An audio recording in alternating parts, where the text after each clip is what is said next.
Facebook पर एक reel आई, एक गैर मुस्लिम लड़का एक मुसलमान, हालांकि लड़का लड़की दोनों गैर मुस्लिम थे, मगर उसमें उन्होंने एक्टिंग की, एक रील बनाई जिसमें यह दिखाया गया कि एक गैर मुस्लिम लड़के को मुसलमान लड़की से प्यार हो गया। आजकल ये भी चल रहा है ना, मुसलमान लड़कियों को फंसाने के लिए इस तरीके की मूवी बनाई जा रही है और रील्स बनाई जा रही है ताकि मुसलमान लड़कियां अट्रैक्ट हो जाएं इन सब चीजों की तरफ। जामा मस्जिद दिल्ली के अंदर वो वीडियो वायरल हुआ है इंटरनेट के ऊपर कि बाकायदा एक बेहुदा किस्म का वीडियो बनाया जा रहा है और वो भी मस्जिद के अंदर। दिल्ली की कुछ मस्जिदें तो ऐसी हैं जो खंडर बन गई हैं, किसी जमाने में मस्जिद थी अब खंडर बन गई है और वो लवर पॉइंट बन गया है। लड़का लड़की वहां जाकर के मिलते जुलते हैं और प्यार मोहब्बत की और इश्क आशिकी की बातें करते हैं।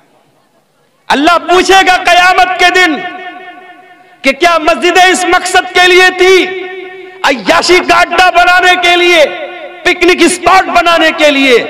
तूने अपने मोहल्ले और गांव की मस्जिदों की फिक्र नहीं की, और तेरे मुल्क में कितनी मस्जिदें ऐसी थी जिनको तू नमाज से आबाद कर सकता था, तूने नहीं किया। तू क्या रोना रोता है मस्जिदों का? फसब्बा अलैहिम रब्बुका सौता अज़ाब। अल्लाह कह रहा है कि तुम्हारे रब के अजाब का कोड़ा उन कौमों के ऊपर बरसा है जिन्होंने अल्लाह की नाफरमानी की। अगर कौम आद ने अल्लाह की नाफरमानी की, कौम समूद ने अल्लाह की नाफरमानी की, फिरौन ने अल्लाह की नाफरमानी की और उनके ऊपर अल्लाह का अजाब आया, तो हम कोई दूध के धूले नहीं है, हम पर भी अल्लाह का अजाब आएगा अगर हमने गुनाह को दावत दी। मेरे प्यारे साथी, माशाअल्लाह हाजी साहब चेहरे पर भरपूर दाढ़ी भी रखे हुए हैं, माथे पर सजदे का निशान भी है, पांचों टाइम के नमाजी भी हैं। हाजी साहब से पूछो, हाजी साहब आपके वालिद का इंतकाल हुआ, वालिद प्रॉपर्टी में क्या छोड़ के गए? हाजी साहब ने कहा हमारे वालिद अपनी प्रॉपर्टी में जमीन छोड़ के गए, खेत छोड़ के गए, मकान छोड़ के गए, रुपया पैसा छोड़ के गए। हाजी साहब आपके कितने भाई बहन हैं? हम लोग 2 भाई हैं, 3 बहनें हैं। हाजी साहब आपने अपनी बहनों को अपने बाप की वरासत में, अपने बाप की प्रॉपर्टी में, अपने बाप के तरके में से हिस्सा दिया? हाजी साहब का मुंह बंद, नहीं, बहन को तो नहीं दिया। भाई के साथ बंटवारा कर लिया, बहन को नहीं दिया। बहन को क्या दिया? बहन को इज्जत दे रहे हैं, हर साल बहन को बुलाते हैं, बहन को दावत खिलाते हैं, बहन को थोड़ा बहुत उसका ख्याल रखते हैं। बाप की वरासत में हमने बहन को हक नहीं दिया। हाजी साहब आप कौन से मसलक को मानते हैं? अल्हम्दुलिल्लाह पक्का अहले हदीस हूं। हाजी साहब हाथ कहां बांधते? सीने पर बांधता हूं। आमीन आहिस्ता बोलते हैं कि जोर से? बिल्कुल जोर से बोलता हूं। हाजी साहब नमाज में खड़े होते तो पैर से पैर मिलाते कि नहीं मिलाते? बिल्कुल मिलाता हूं, मैं अहले हदीस हूं, पक्का अहले हदीस हूं। हाजी साहब नमाज में अहले हदीस है, हाजी साहब दाढ़ी के मामले में अहले हदीस है, हाजी साहब नमाज के मामले में अहले हदीस हैं। लेकिन बहन और बेटी का हक देने की बात आई तो हाजी साहब वही करते हैं जो समाज में होता चला आया है। मेरे प्यारे साथियों,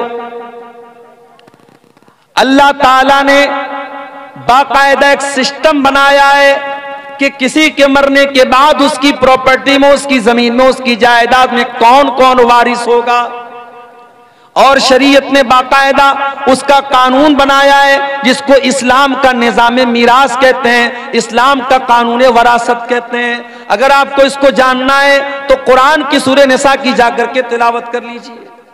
सूरह निसा की सिर्फ 3 आयतों में अल्लाह ताला ने पूरा इस्लाम का सिस्टम ऑफ इनहेरिटेंस, वरासत का जो कानून है अल्लाह ने बयान किया। और अल्लाह ताला ने जब वरासत का कानून बयान किया तो क्या फरमाया? तिल्का हुदूदुल्लाह व मन युतिल्लाह व रसूलहु युदखिलहु जन्नातिन तजरी मिन तहतिहल अनहारु खालिदीन फीहा व ज़ालिकल फौजुल अज़ीम। ऐ मेरे बंदो, ये वरासत का कानून जो मैंने बयान कर दिया, ये मेरा बनाया हुआ कानून है, ये मेरा बनाया हुआ सिस्टम है। और जो इसको मानेगा वो जन्नत में जाएगा। वमन यासिल्लाह व रसूलहु व यतअद्दा हुदूदहु युदखिलहु नारन खालिदन फीहा व लहू अज़ाबुम मुहीन। और जो अल्लाह के कानून को नहीं मानेगा, जो मनमानी करेगा, जो अल्लाह की नाफरमानी करेगा, रसूल की नाफरमानी करेगा, उसको जहन्नम का दर्दनाक अज़ाब देगा। हाजी साहब, आपका हज बर्बाद हो जाएगा, आपका उम्रा बर्बाद हो जाएगा, आपकी नमाजें आपके मुंह पर मार दी जाएंगी, आपकी इबादतें बर्बाद हो जाएंगी। अल्लाह पूछेगा तेरे बाप की प्रॉपर्टी में तेरी बहन का हक था कि नहीं था, मैंने कुरान में बताया था कि नहीं बताया था, मेरे नबी ने हदीसों में बताया था कि नहीं बताया था। हाजी साहब, आप अल्लाह को क्या जवाब देंगे? बताओ मेरे प्यारे साथियों, क्या यह समाज की कड़वी हकीकत नहीं है कि आज हम वरासत के मामले में इस्लाम को फॉलो नहीं करते? वरासत के मामले में हम समाज को फॉलो करते हैं। बहन की शादी है, हम जहेज देते हैं जबकि जहेज का सबूत नहीं है। बेटी की शादी हम जहेज देते हैं जबकि जहेज का सबूत नहीं है। और जब वरासत की बात आती है तो हम कहते हैं अरे हमने तो लड़की की शादी में इतना जहेज दिया था। जहेज जो कि गलत चीज है, उसको बुनियाद बना करके इस्लाम का जो वरासत का कानून है उसकी हम मुखालफत करते हैं। मेरे प्यारे साथियों, ये दौरे जाहिलियत का तरीका था। जब वहां बाप मरता था तो जो छोटा बच्चा होता था, जो यतीम बच्चा होता था, जो छोटे भाई होते थे, उनको जमीन जायदाद में कोई हक नहीं मिलता था। जो बड़े लोग होते थे, जो पावरफुल होते थे, वो जमीन जायदाद पर कब्जा कर लेते थे। इस्लाम का कानून तो इतना सख्त है, अगर मरने वाले का कोई बच्चा उसकी बीवी के पेट में पल रहा है, मरने वाले का जब इंतकाल हुआ, एक लड़का 60 साल का था, उसका एक लड़का 40 साल का था, उसका एक लड़का 30 साल का था, उसका एक लड़का भी उसकी बीवी के पेट में है। मैं मिसाल दे रहा हूं एक। शरीयत क्या कहती है?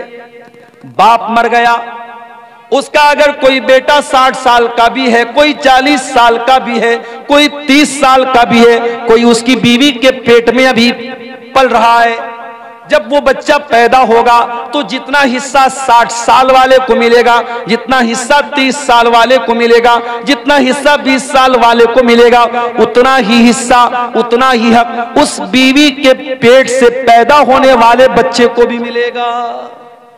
यह है अल्लाह का बनाया हुआ कानून, यह अल्लाह का बनाया हुआ निजाम है। ताकत के बल पे और अपने जिस्मानी ताकत के बल पर कोई अपने बाप की वरासत नहीं पाता है, बल्कि रिश्ते की बुनियाद पर जो मरने वाले से जितना करीब है और जिसका जैसा रिश्ता है उस हिसाब से उसका हिस्सा बनता है।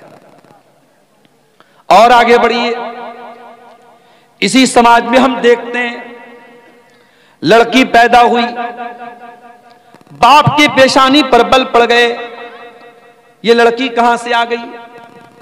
हालात ये हैं, गवर्नमेंट की स्कीमें आती हैं। अभी प्राइम मिनिस्टर साहब की एक स्कीम चल रही है, सुकन्या समृद्धि योजना।